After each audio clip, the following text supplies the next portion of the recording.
So hey guys, welcome back to my YouTube channel ഇരി പോയിട്ടേ. അപ്പോൾ ഗൈസ്, നമ്മളിന്ന് എല്ലാ സമയത്തെ പോലെ ഇല്ല, നമ്മൾ ആദ്യമൊക്കെ മിസ്സുലായിട്ട് ഡൊണേഷൻ്റെ വീഡിയോ ആയിരുന്നു. ഇന്ന് നമ്മൾ വന്നിരിക്കുന്നത് ETS2ൻ്റെ വീഡിയോ ആയിട്ടാണ്. അപ്പോൾ ഗൈസ്, നമ്മുടെ ഇന്നത്തെ പരിപാടി എന്ന് വെച്ചാൽ ETS2 എങ്ങനെ ഇൻസ്റ്റാൾ ചെയ്യാം, അതായത് ലാപ്ടോപ്പിലും PC-ലൊക്കെ. ആദ്യം തന്നെ പറയാം, ഇത് മൊബൈൽ ഗെയിമല്ല. നിങ്ങൾ മൊബൈൽ യൂസേഴ്സ് ആരെങ്കിലും ഇത് കാണുന്നുണ്ടെങ്കിൽ നിങ്ങൾക്ക് മൊബൈലിൽ ഈ ഗെയിം കയറ്റാൻ പറ്റില്ല. മൊബൈലിൽ വേറെ ക്ലൗഡ് ആപ്പൊക്കെ വെച്ച് കയറ്റാൻ പറ്റും, അല്ലാതെ കയറ്റാൻ പറ്റില്ല. അപ്പോൾ എന്താ വെച്ച് കഴിഞ്ഞാൽ, നമ്മൾ ETS2 ആണ് നമ്മൾ ഡൗൺലോഡ് ചെയ്യാൻ പോകുന്നത്. ETS2ൻ്റെ വേർഷൻ 1.31 എന്ന് പറയുന്നൊരു വേർഷനാണ് ഡൗൺലോഡ് ചെയ്യുന്നത്. ഈ 3.1 കൂടുതൽ മോഡ്സും കാര്യങ്ങളൊക്കെ ഉള്ളത്. ഇതിൻ്റെ മോഡ്സും കാര്യങ്ങളൊക്കെ പിന്നെ പുറകെ വരും.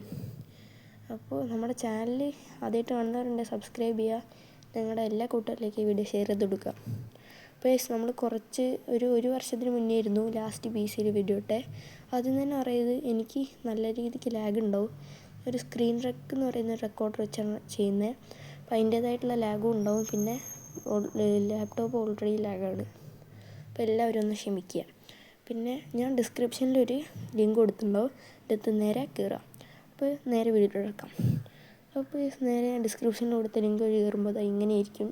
അപ്പോൾ ഈ വീഡിയോ പോസ് ചെയ്യുക. എന്നിട്ട് അതിൻ്റെ ഡിസ്ക്രിപ്ഷനിൽ പോകുമ്പോൾ കുറച്ച് താഴത്തോട്ട് പോകുമ്പോൾ അവിടെ കുറച്ച് താഴത്തോട്ട് പോവുക. അപ്പോൾ നാനോസാം എന്ന് പറയുന്നൊരു യൂട്യൂബറിൻ്റെ അകത്ത് ഇത് euro truck simulator game link എന്ന് ഉണ്ടാവും. അത് ഞെക്കുക. അത് ഞെക്കുമ്പോൾ നിങ്ങൾ നേരെ വേറെ വെബ്സൈറ്റിലോട്ട് പോകും. ഞാൻ കാണിച്ചു തരാം. നിൽക്കട്ടെ. നിൽക്കുമ്പോൾ ഇതാ ഈ ഡൗൺലോഡ് ഇങ്ങനെ ഉണ്ടാവും. അപ്പോൾ ഞാൻ ഓൾറെഡി ഡൗൺലോഡ് ചെയ്തുകൊണ്ടാണ് ഈ വെബ്സൈറ്റ് ഇങ്ങനെ കാണിക്കുന്നത്. എന്തായാലും നിങ്ങൾ ഞെക്കുമ്പോൾ ഓൾറെഡി ഇതാ ഇങ്ങനെ ഇരിക്കും, ജനറേറ്റ് ലിങ്ക് എന്നായിരിക്കും.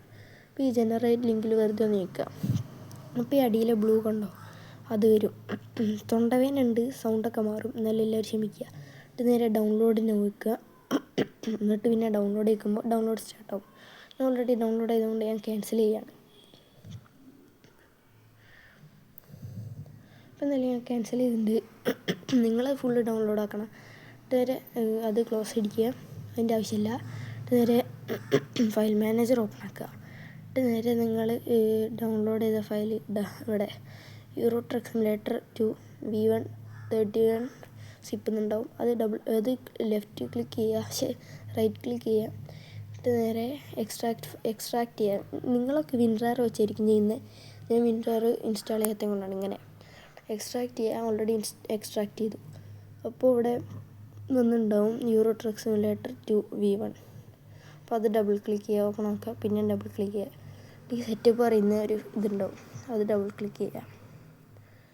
അപ്പോൾ നമ്മൾ ഇങ്ങനത്തെ ഒരു ഇൻ്റർഫേസ് ആയിരിക്കും വരിക. എന്നിട്ട് ഇത് മിനിമൈസ് ചെയ്ത് നെക്സ്റ്റ് കൊടുക്കുക. എന്നിട്ട് നെക്സ്റ്റ്, പിന്നെ നെക്സ്റ്റ്, ഇങ്ങനെ ഇൻസ്റ്റാൾ നിൽക്കുമ്പോൾ ഇൻസ്റ്റാൾ ആവാൻ തുടങ്ങുന്നത് ഫുള്ള് കഴിയണം. ഞാൻ ഇൻസ്റ്റാൾ ആക്കിയിട്ടുണ്ട്. നിങ്ങൾ നേരെ അപ്പോൾ 2 ഫയൽ ഇതേപോലത്തെ 2 ഫയൽ വരും. അപ്പോൾ ഇതിൻ്റെ അകത്ത് നിങ്ങൾ വിൻഡോസൊക്കെയാണ് 64 ബിറ്റാണ് കുറച്ചും കൂടി നല്ലത്. നല്ലത് അല്ല, 64 ബിറ്റാണ് ഇത്. പക്ഷെ ഞാൻ അറിയാതെ ഒന്ന് ഓപ്പൺ ആക്കിയപ്പോയതാണ്. ഞാൻ 86 82 അങ്ങനെ എന്തോ ഇതാണ് ഓപ്പൺ ആക്കിയത്. 64 ബിറ്റാണ് നമുക്ക് വേണ്ടത്. അപ്പോൾ ഇങ്ങനത്തെ 2 ഐക്കൺ എന്തായാലും നമ്മളുടെ വിൻഡോസിൽ വരും. പക്ഷേ അതിൻ്റെ അകത്ത് നമ്മൾ 64 ബിറ്റാണ് ഡബിൾ ക്ലിക്ക് ചെയ്ത് ഓപ്പൺ ചെയ്യേണ്ടത്. ഇപ്പോൾ ചിലപ്പോൾ ഒന്ന് ഇത് ഓപ്പൺ ആവും. ETS2 ഒന്ന് ഓപ്പണായി. ഇത് 84 86 അങ്ങനെ എന്തോ ബിറ്റാണ്. എന്നിട്ട് 64 ബിറ്റ് ഡബിൾ ക്ലിക്ക് ചെയ്യുക. ഞാൻ ആദ്യം തന്നെ പറഞ്ഞു, നല്ല രീതിക്ക് ചുമ പനിയൊക്കെ ഉണ്ട്. എന്താ തൊണ്ട നല്ല പ്രശ്നം ഉണ്ടാവും, സംസാരിക്കാനൊക്കെ കുറേ പ്രശ്നമുണ്ട്. എന്നാലും നിങ്ങളൊക്കെ ക്ഷമിക്കുക. പിന്നെ ഞാനൊരു ബിഗിനറാണ്, ഇതിൻ്റെ അകത്ത് പല തെറ്റും ഉണ്ടാവും. നന്നായിട്ട് അറിയുന്ന ആരെങ്കിലും ഇത് കാണുന്നുണ്ടെങ്കിൽ ഇത് കമൻറ്റ് ബോക്സിൽ ഇതിനെക്കുറിച്ച്, ഞാൻ ചെയ്ത തെറ്റിനെ കുറിച്ച് പറയാം. അപ്പോൾ ഇത് കാണുന്ന ആൾക്കാർക്ക് മനസ്സിലാവും വിശ്വാസം. എന്നിട്ട് നമ്മൾ നേരെ ഇത് ഓപ്പൺ ആക്കുക. അപ്പോൾ നിങ്ങൾക്ക് വേണം എസ്കേപ്പ് അടിച്ചിട്ട് ഇത് ചെയ്യുക, എന്താ പറയുക, സ്കിപ്പ് ചെയ്യുക. എന്നിട്ട് നേരെ ഇത് ഓപ്പൺ ആകുമ്പോൾ നിങ്ങൾക്ക് ഇങ്ങനെയല്ല, നിങ്ങൾക്കൊരു പ്രൊഫൈൽ ക്രിയേറ്റ് ചെയ്യാനായിരിക്കും വരിക. ഞാൻ ഓൾറെഡി ക്രിയേറ്റ് ചെയ്തുകൊണ്ടാണ് ഇങ്ങനെ. ഞാൻ കുറേ പ്രൊഫൈൽസ് ഇങ്ങനെ കാണിക്കും. ഇങ്ങനെയല്ല, ഇത് ലോഡാവുന്നതാണ്. അപ്പോൾ എന്തായാലും ഞാൻ കുറേ പ്രൊഫൈൽസ് ഓൾറെഡി ഇട്ടിട്ടുണ്ട്. ഇനി പ്രൊഫൈലിൻ്റെ കാര്യങ്ങളൊക്കെ ഞാൻ അടുത്ത വീഡിയോയിൽ പറയാം. അപ്പോൾ നമ്മുടെ വീഡിയോ ഇഷ്ടപ്പെട്ടാൽ ലൈക്ക് ചെയ്യുക, ശരി, സബ്സ്ക്രൈബ് ചെയ്യുക. പിന്നെ നിങ്ങളുടെ ബസ്സിലടിക്കുന്ന എല്ലാ വീഡിയോയിലേക്കും എല്ലാ കൂട്ടരിലേക്ക് ഈ വീഡിയോ ഷെയർ ചെയ്ത് കൊടുക്കുക. അടുത്തൊരു വീഡിയോ ഇട്ട് കാണുന്നവരെ ബൈ.